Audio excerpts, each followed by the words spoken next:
አንድ ከተማ እስከ ዛሬ ድረስ ከመሬት በታች እየነደደች እንዳለች ታውቃላችሁ? እሳት ያለባት ከተማ፣ ነገር ግን እሳቱን ማንም ማጥፋት አልቻለም። ቤቶቿ ባዶ ናቸው፣ መንገዶቿ ተበጥረዋል፣ ግን እሳቱ እስከ ዛሬም ይነዳል። ይህ የምናወራው ታሪክ ተረት ተረት አይደለም፣ ፊልምም አይደለም፣ እውነተኛ ታሪክ እንጂ።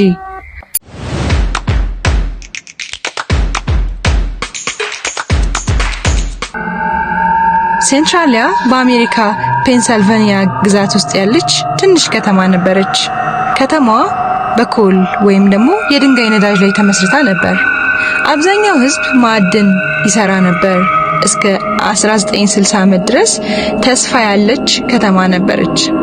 ቤት፣ ትምህርት ቤት፣ ቤተክርስቲያን፣ ሁሉም ነገር ነበራት። ነገር ግን አንድ ትንሽ ስህተት ሁሉንም ነገር ቀየረ።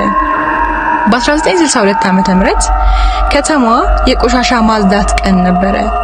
መንግስት ቆሻሻን ለማጥፋት እሳት እንዲቃጠል ፈቀደ።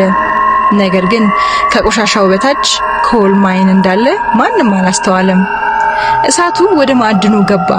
ከዛ በኋላ መቆጣጠር አልተቻለም። ሰዎች ትንሽ ነው ይጠፋል እያሉ ያስቡ ነበር። ነገር ግን እሳቱ እየነደደ ሄደ። ከጥቂት ዓመታት በኋላ ሴንትራሊያ መቀየር ጀመረች። መሬት መሰንጠቅ ጀመረ። ቤቶች መፍረስ ጀመሩ። መንገዶች መፍጠር ጀመሩ። ከመሬት በታች ካርበን ሞኖክሳይድ የሚባል መርዝ ወደ ላይ መውጣት ጀመረ። ሰዎች በእንቅልፋቸው ሊሞቱ ይችሉ ነበር። አንድ ቀን አንድ ልጅ በመሬት ውስጥ ሊገባ ቀርቦ ዳነ። ይህ ቀን ሁሉም ሰው ፈራ። መንግስት እሳቱን ለማጥፋት ብዙ ጊዜ ሞከረ። ገንዘብ አፈሰሰ፣ መሬት ቆፈረ፣ እሳት ማጥፊያ አጠቃ። ነገር ግን ኮል ፋየር በጣም አስከፊ ነበር። ሳይንቲስቶች እንዲህ አሉ፣ እሳቱ ለ100 ዓመታት ሊቀጥል ይችላል። ከዚህ በኋላ መንግስት ውሳኔ አወጣ። በ1980 ጀምሮ ሰዎች ቤታቸውን መተው ጀመሩ። መንግስት ገንዘብ ከፈለ። ሰዎች ወደ ሌሎች ከተሞች ተዘዋወሩ። አንዳንዶቹ ግን ከተማችንን አንተውም አሉ። እስከ ዛሬ ድረስ ጥቂት ሰዎች ቀርተዋል። ነገር ግን ከተማዋ በመንግስት እንደሞተች ተገልጿል። ሴንትራሊያ ሌላዋ ደግሞ የመናፍስት ከተማ ትባላለች። ዛሬ ይህ ስም የተሰጣት ባዶ ቤቶች፣ የተሰባበሩ መንገዶች፣ ከመሬት የሚወጣ ጭስ። አንዳንዶች ደግሞ እንደሚሉት መናፍስት አሉ፣ ድምጽ ይሰማል። ሌሎች ደግሞ አይ ይህ ስህተት ነው የተፈጠረ።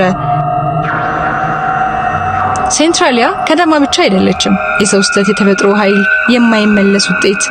አንድ ትንሽ ውሳኔ አንድ ከተማ ሙሉ በሙሉ አጠፋ። እናንተ ምን ትማራላችሁ? ይህ ነገር በሌላ ቦታ ሊደገም ይችላል? አስተማሪ ሆኖ ካገኛችሁበት ላይክ፣ ኮሜንት እና ሰብስክራይብ እያደረጋችሁ አበረታቱኝ።